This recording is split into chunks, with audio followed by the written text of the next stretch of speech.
Good morning guys and welcome back to my channel. Today I'm going to be talking about my endometriosis story. I mentioned in the last video a couple of weeks ago that this was going to be my next video, and here we are. We're also in a different setup. I kind of like this rather than just like the white wall in the last one. Got a bit more dimensions. I mean, the pressure is on always having a clean bedroom, I suppose, because this is mine and my husband's bedroom, but we move on. I digress. I have got a large, very large cup of coffee here. It is literally, I was going to say it's the same size as my head, but it's actually not, but it's huge. This is the story all about my endometriosis story, all about my periods, how I got diagnosed with endometriosis, my operation, Mother Nature called, and yeah, got my period at age like 13, I think it was, and no, that's a lie, it must have been like 12, 13. They were always really heavy, really painful periods, really irregular. Like, I remember just, so it got to the point where I was like in pain, like I would have to be off school. Like, they were so bad, they were so heavy, like I was just bleeding through sanitary towels, tampons, the lot, right? And I remember I was literally on my period for 2 weeks straight, and that's when my mum decided, okay, yeah, we're gonna call the doctors, we're gonna see what we can do about this. So yeah, got put on the pill. I've put here like age 13 to 14, I think, to help lighten them up and to regulate them. And that was fine, like it worked. I took a pill every day. But anyway, I was on that for, well, from the age of like 13, 14 until I was 21. So that's quite a long time. So I just started a new job, and I was getting awful cramps all the time. So yeah, I was just getting really painful stomach cramps, like doubled over in pain, unable to get out of bed. So I was just off ill all the time in my new job, doubled over in pain, unable to get out of bed most days, to be completely honest. I called the doctors and they went through my family history, which I was pretty much doomed at. All the women in my mum's side of the family have had endometriosis or like polycystic ovaries, everything like that. They've all really suffered with their lady bits and lady problems, as I like to call them. And it was the same on my dad's side of the family as well. So he's got 2 sisters that have suffered with it. All of like his nieces, and obviously me. Yeah, I was doomed to have lady problems. So yeah, they went through the history. To be honest, they didn't actually sound that worried about it when I went into the detail of it all. They started diagnosing me with irritable bowel, so IBS. So yeah, I was just taking these IBS tablets all the time, as much dose as I possibly could get, following obviously the instructions, don't OD on IBS. So I was going to Reading Festival, was drinking, sat in, like, camping. And if you've ever been to Reading, you can appreciate how awful the toilets are in the campsites. They are like just portaloos on stilts with massive troughs underneath, and everyone's toilet, urination, poo, everything just goes into this huge trough. If you go in there on a bad day, you will walk in and you will, like, you can feel it burn, like the smell of it, like burning your nose hairs. They are awful. And I'm safe to say that these IBS tablets were going straight through me. And it wasn't like they were giving me the runs, but it was constant. Like, it was normal solid poos, but like all the time. So this probably should come with a TMI warning, but yeah. And I've actually watched quite a lot of endometriosis journeys on YouTube, and I think because it does come not hand in hand, but I think I think it's quite a common error by doctors just giving IBS medication, thinking it is, because some of the symptoms are quite similar, I suppose. But looking back at it now, and now that I'm like having regular periods, everything like that, I do get a softer stool, should I say, more frequently when I'm like about to come on, when I'm on my period, and just after. So yeah, I can see why it is a common misconception. Between August and October, I was constantly off work. I was on the depressed train, I'm not gonna lie. I've literally written here, and went a bit espresso depresso. So yeah, I put my hands up, I was feeling down, I was off work. I would be signed off, so I felt like I couldn't go anywhere or do anything or see anybody. And then my mum would be like, no, when you're like signed off, you can go out and about, just not like taking the Michael, basically.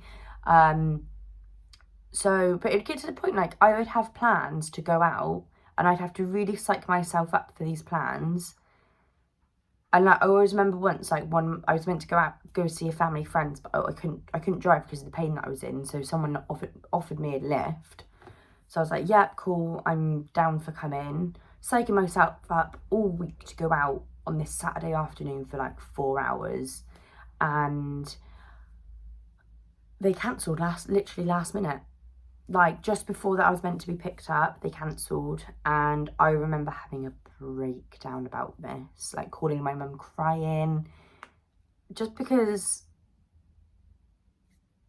like I knew I needed to get out of my house. It took me all week to psych myself up, and I didn't go. Do you know what I mean? Like, I don't know if anyone else has suffered with this, but it got me bad, this espresso depresso, as I have written in my notes. So yeah, my mum, God bless her soul, like aren't mums just like absolute angels? Like, I look back at all the times I was horrible to my mum when I was younger, and I feel so bad. I feel so bad. Like, she is an angel. Like, I love her. And she decided that enough was enough. And she, luckily, I'm so grateful for her, it was like, right, enough's enough, so we're going to go to the doctors. So I was referred to the NHS gynaecologist in September of 2017, and things were just getting worse. And it wasn't coming or going in like a certain time of the month or anything like that. It was constant. I was in constant pain, constantly unable to leave the house, sometimes even unable to get out of bed, because as soon as I would move, the pain would come. So I just had to curl up in a ball in bed all day for like a week. So yeah, I was referred, and it was just getting worse. Even after that, it was just getting worse every time, every day. It was just getting worse and worse and worse. So in the October, I then started another new job, because, as I mentioned, this furniture company that shall not be named was not very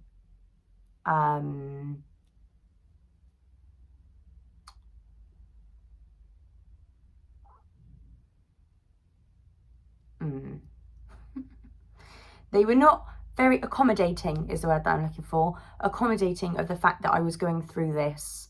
Spoke in a lot of detail with my managers, which some of them were men. And at the time, I was like no,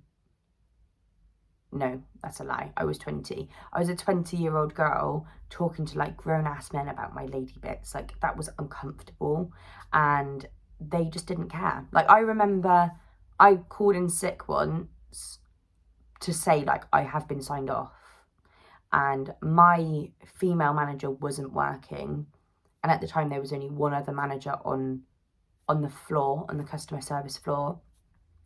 And I was like, well, can I speak to him? So then they were like, oh, hang on, put me on hold, and then come back, and they were like, He doesn't want to speak to you if it's about your lady problems. Like, great management from the company that shall not be named. But yeah, honestly, it was awful. They were becoming less and less flexible and accommodating by the minute, which, I mean, I can understand. I can understand it. You have someone working there for literally a month and then was constantly off sick. Like, it took my cat. But yeah, I took the piss. I did. And I couldn't have done anything about it because I was ill. I was so poorly. So yeah, my mum, got a new job in the October. So my mum was like, right, we can't have you go into this new job and be off sick all the time. Like, we need to get this sorted. So yeah, bless her, the angel paid for me to have just a consultation privately. And it was a gynecologist that has actually seen my mum with her problems as well. Going thirsty. So he already knew the history. He knew it. Literally, I was in there for, I'm not even lying, about half an hour to an hour. And he was like, yeah, you need to have an operation. That's the only thing that we're going to do. Like, we're not going to bother trying you on other stuff. He didn't even, like, look in me. Does that make sense? Like, he'd had my ultrasounds from the NHS from when they'd started that process. But I remember getting that ultrasound with the NHS and they were like, I literally have no idea why they refer people in to have this done when they think it's endometriosis, because you can't see it. On an ultrasound, you cannot see endometriosis. So yeah, he already had that before, but he didn't like use the little spectrums and like look in me. I suppose he probably couldn't see anything anyway. So yeah, he was like, right, the only thing that we're going to do is we're going to have an operation. We're going to put you forward. We're going to put a coil in, because the coil, it can stop your periods, like while you have it in, which will then stop the growths from growing back. If there were growths in there, he said we might go in there and there might not be anything. So if there's not, we won't put the coil in.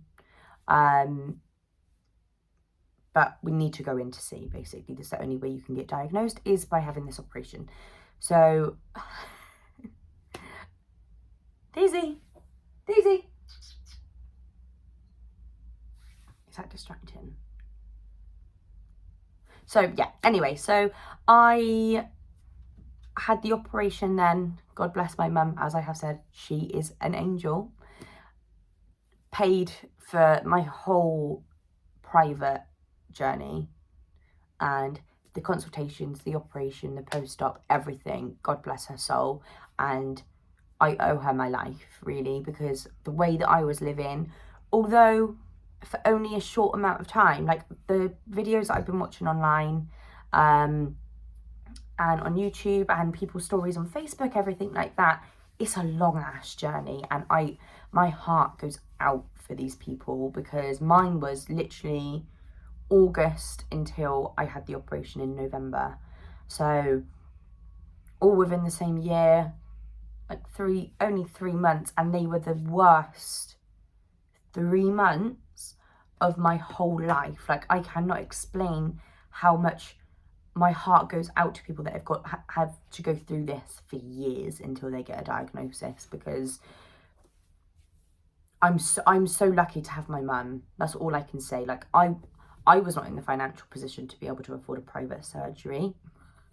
Like, yeah, it was awful. But yeah, like I said, my mum paid, angel, we move. So I had my operation the day after my 21st birthday.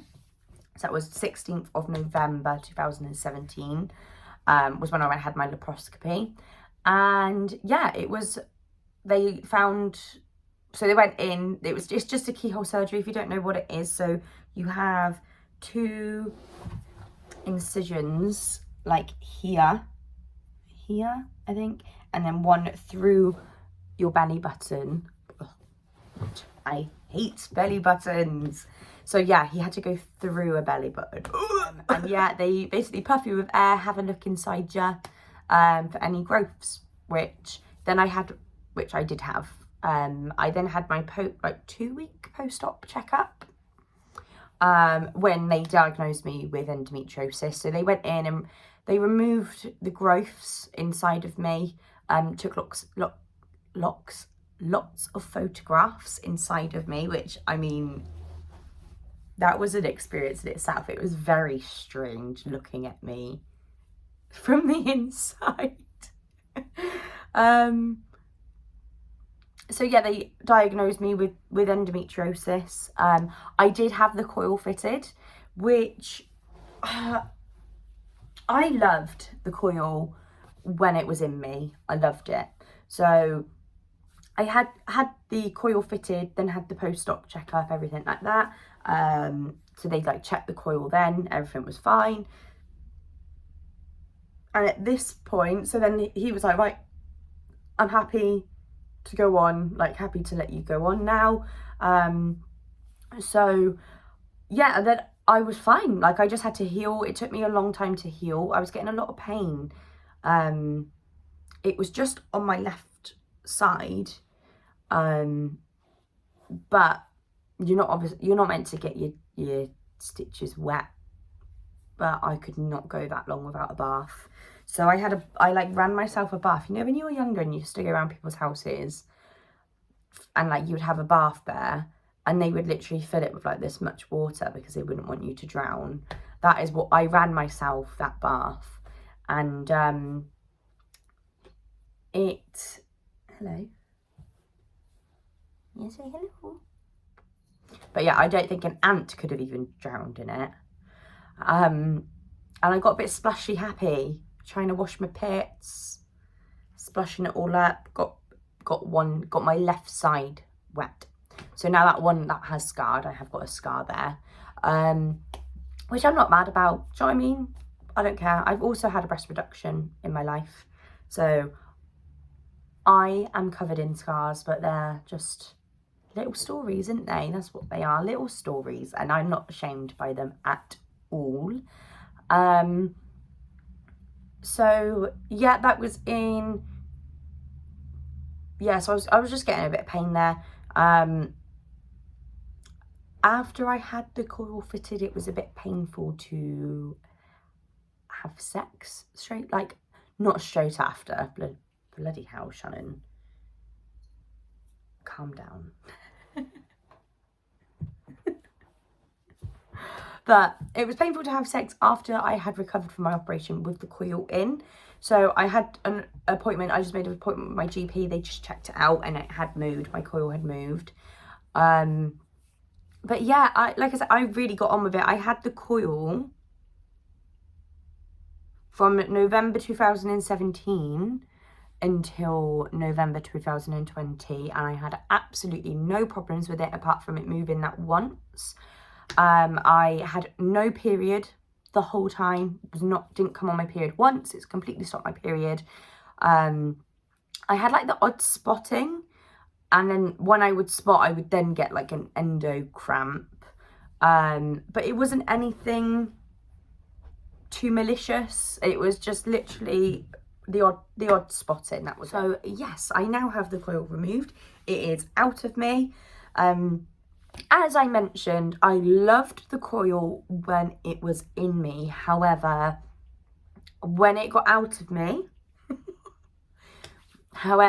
when the coil was removed, oh, I feel like this is a story of another video in itself, because I had horrendous hormone withdrawal side effects. I think probably the worst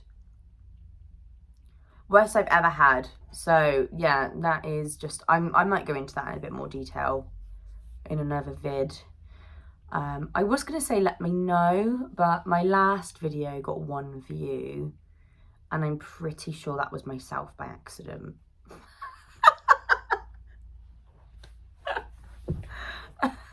YouTuber, spawn, no spawn. Oh my god, she sat right there. Oh. Look at you being cute. That is my endometriosis story, and like I said, I'm happy to come back. I am going to come back and tell you the probably our trying to conceive journey so far. How does that sound to people? All the one view that was me out there. Yeah, so I'll see you when I see you.